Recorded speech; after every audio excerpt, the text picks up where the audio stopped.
Alright, this is perhaps the more important part, as we were not able to finish the whole chapter last time, and we skipped this part, which is the simultaneous equation. Again, solving the problem of multiple limiting factors necessitates or requires two methods: graphical method, which we have covered earlier, and the simultaneous equation. So to cut the story short, now you know what equations mean, right? Now what I have here, that you can see on the whiteboard, are three equations.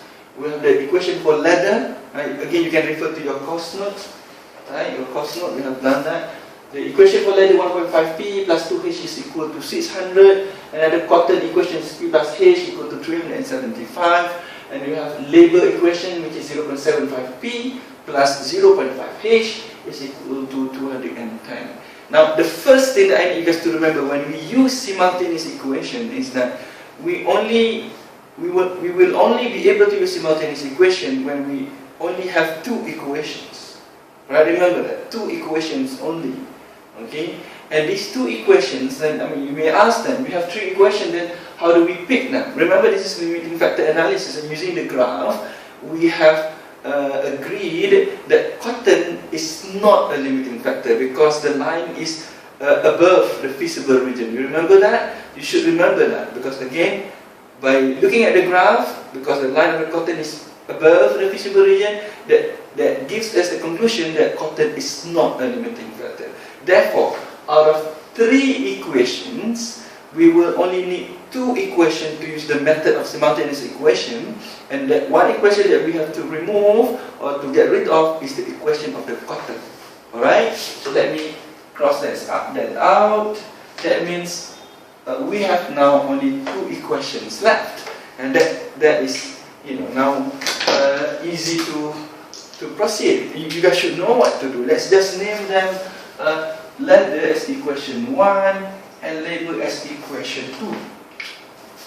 Now, like when we use the high-low method, remember when we use high-low method, when there is fixed cost using percentage, we use equation, right? Likewise, this method is exactly the same. You pick two equations and you try to remove one of the unknowns. That's exactly what you are going to do, and you will notice that you will get exactly the same answer like when you use the graphical method. Right, let us try to prove that. Let's say, let me label the equations first. So let me do that. Let me pick the ladder equation as equation number 1 and the equation for labor as equation number 2. So what we will do now, as you can see,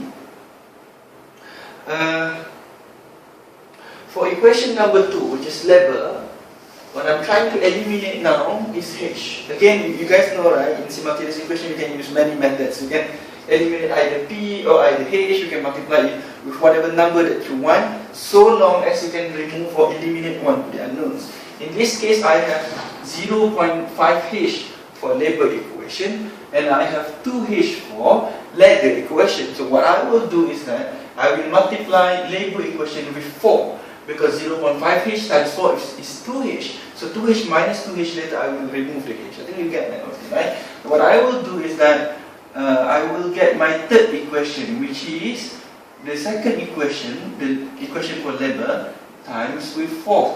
Because I want to make 0.5h becomes 2h, so that I can eliminate it.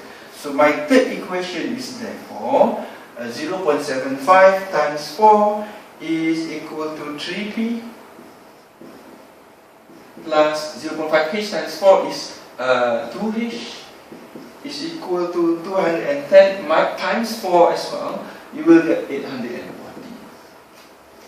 Okay, I hope you are following. Now, after having this done, right, I can eliminate h now. Okay, I can eliminate h.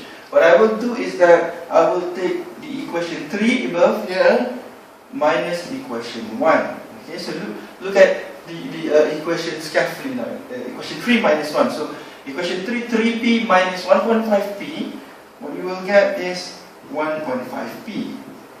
2h from equation 3 minus 2h from equation 1, you will get 0. That's what we are doing. We eliminate one of the unknowns. And then you have 840 minus 600, you will get 240. And and therefore your P is going to be equal to 160. And this is, like I said, exactly the same answer like when we use a graphical method. And having found what is the value of P, definitely you can find the H now. I just take one of the equations. For instance, you can take the ladder equation. So 1.5P means P is 160 now, plus 2H is equal to 600. Right? And from that, H is equal to 180. Again, therefore, the final answer, which is your OPP, is that we will produce and sell 160P, and also in terms of handbag, we will produce 180 handbags. Simple, right? That's all about simultaneous equation. Okay, and I think that should be easy and understandable to all of you. Okay.